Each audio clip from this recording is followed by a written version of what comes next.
The news is hardly surprising anymore. Thousands of persons have contracted coronavirus worldwide, with over 6,000 dead in the US and numbers projected to exceed well over 100,000. Look, I'm an art historian, clearly not an essential worker anywhere. So here's my minor contribution. I thought I'd take you through a quick view of how Western artists have viewed pandemics in art, particularly during the Renaissance and Baroque periods. By the way, there is no reason to believe that this worldwide emergency will not change us and mark us permanently, just like it did the survivors of centuries before. So let's quickly review how some artists viewed pandemics in art in 10 minutes or less. The first artist I want to look at is Giovanni Boccaccio, who wrote in the Decameron, "The only safe place to be in bubonic-plagued Florence in 1348 was outside of the city. Quarantine yourself." Now, he said go with friends, and he wrote a marvelous book in the vernacular, not in Latin, about how to escape and how to live. Very popular book, very influential. Here's an illustration in the 19th century by Sabatelli. Here the Decameron is seen as with his author on the bottom left, the man in the laurel wreath holding the book, marked GB. You see all the bodies piled up in the front. This must have been Florence. And we see it's obviously in Florence because there's a Palazzo Vecchio in the background with various notables around. This Decameron was so important, it was even translated to the vernacular in France. So this is the French edition from 1455. Here with illustrations. The way to survive, as you can see, is to be outside of the city, not next to people, not with other people. Here, a rather unique depiction because it's not a mass grave. People are, in fact, being buried individually in the coffins from 1455. This bubonic plague surfaces on and off throughout Europe until the 20th century. So we'll see that in all of these depictions, just as in this one from Urbino in Italy. Piero della Francesca, a Renaissance master, then was depicting the Duke of Montefeltro and his young wife, Battista Sforza. Battista died in childbirth through, among other things, complications because of the plague. There on the left-hand side, you see John the Baptist pointing to where Battista should be. And the Madonna and Child is in fact not a Madonna and Child, but a mourning virgin. Notice the blue shroud she has on as she looks at the dead baby. That baby has an amulet on, which Jesus obviously does not need, but an indication that the bubonic plague affected people individually, the wealthy as well as the poor.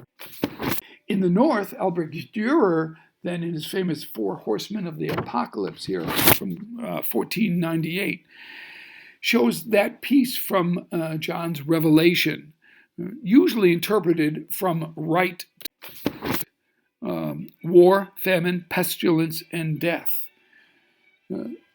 Notice how after death, underneath death, is hell, that the kind of dragon mouth there, and who is busy consuming those.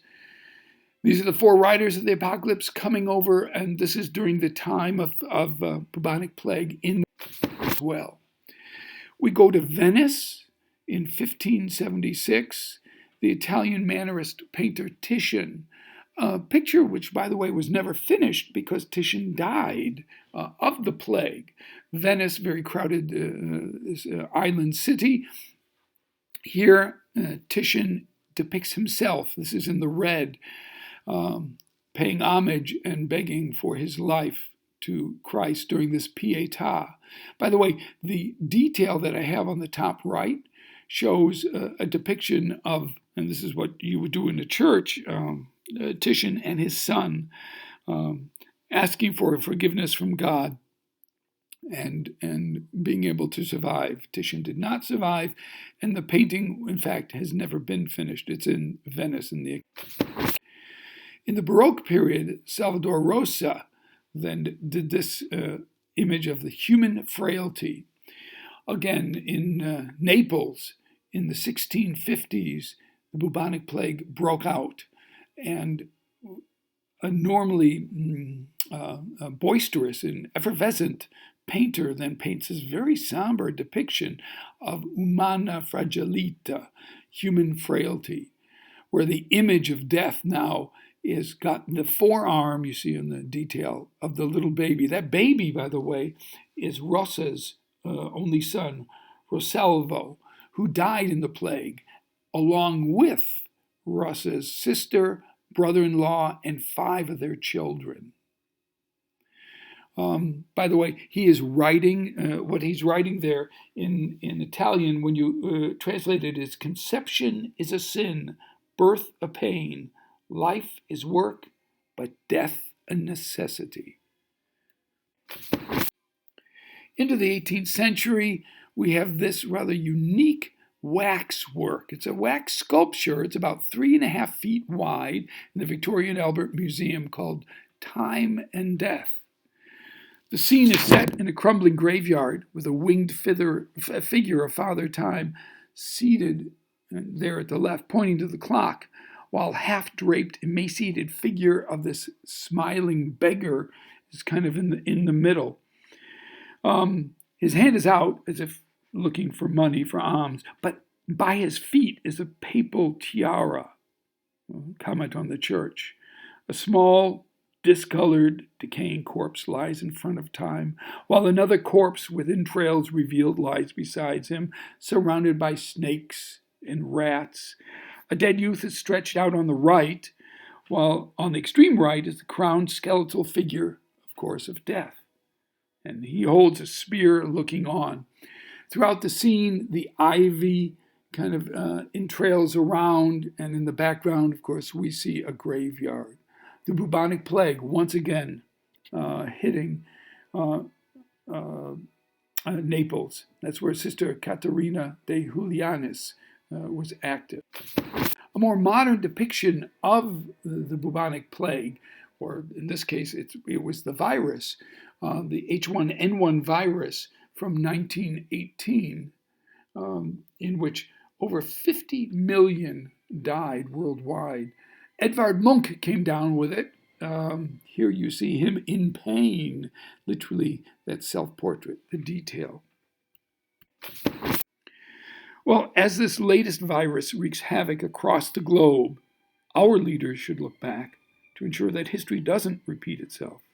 Problems clearly exist with gender and class divide still running deep across most Western societies.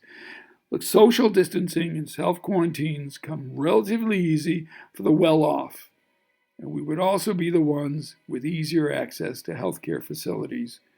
Now, in the face of this pandemic, it's time to look at humanity and finally act human. Thank you.